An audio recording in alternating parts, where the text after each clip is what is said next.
Учурлар өтө кызыктуу. Ал Чуркандан мурун дагы башкасын айтайын. Жана 90-жылдары советтик системадан демократиялык системага өтөбүз деп бир чоң саясий акциялар болгон. Мен ошондо тарых факультетинин 2-курсунда болгом. Мен дагы ачкачылыкка чыккам. Жок, биз бул системада жашай берсек болбойт деп. Ал кишилер да өзүнчө чыккан. Анан ошол жерден таанышканбыз.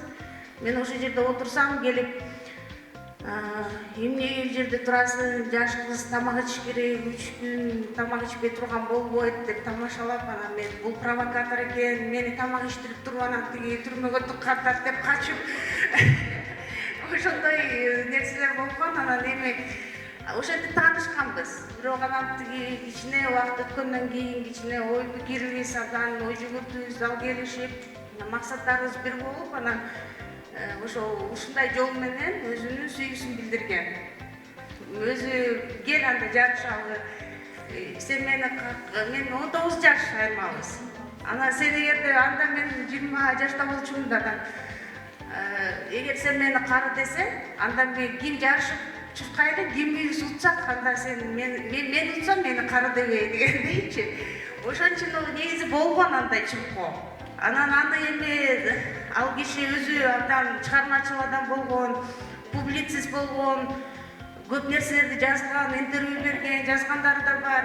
Анан журналисттер кызыгып, аябай жакшы айтып берчү. Анан журналисттер келсе, ушу эч нерсесин жашыраучу эмес да, баарын ачык айтчу. Анан баарын айта берген, ошон үчүн бул легенда болуп кетти да. Батасы өтүп кетсе, айылдагы аксакал кишилер келип, анда-санда үйүнө келип, бозо ички чекти, максим ички чекти, сүйлөшүп, ар кандай жакшы акылнасат сөздөрдө сүйлөгөн аксакалдар келбей коет го деп, өзүнүн жолдошу өтүп кетсе дагы үзбөй жасаган максымды ичкен Даулбек Элбертиев Бишкекке келгенде 16 жашында ушул максымды эсеген, ичкиси келген, бирок аяктан табыш мүмкүн эмес болгон. Тилекке каршы базарлардан чакалап сатып жүргөн шарттарды көргөн. Ошондо ойлонот, эмнеге биздин максым кылымдан бери бизди багып келген, кыргыз элин багып келген максым ушинтип кор болуш керек деген ой келет дагы. Анан ушул солсуздуктарды дүйнөлүк деңгээлде чыгарам деген ой болот да. Азыр мен өтүп кетти окшойт. Бул видеодо азыр биз чакага үйдө казанга жасап аткан максым кандай деңгээлде өндүрүшкө салынган ошол видеодо көрүнүп турат.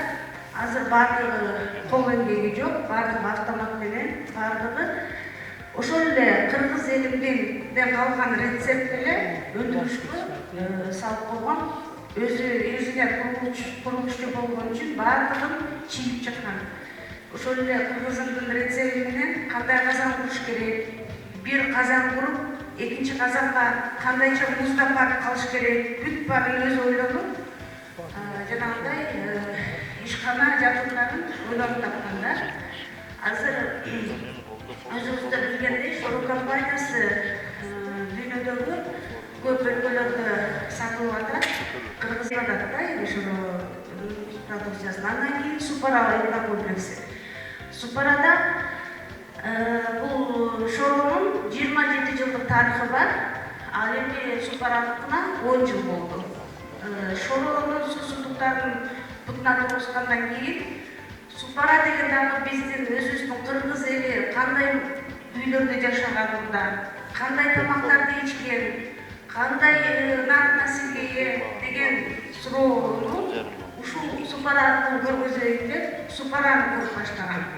Албетте биз өзүбүздүн мурда ата-бабабыздан келаткан боз үйдү курган, бирок ал боз үй кышка, жайга, кечке турганда өзүңүздөр билесиздер, сактоого мүмкүн болбогон үчүн ал азыркыдай жалаң жыгачтан конструкциясы менен жасалган боз үйлөрдү ойлоп тапкан. Азыр Супарада ошондой боз үйлөр турат.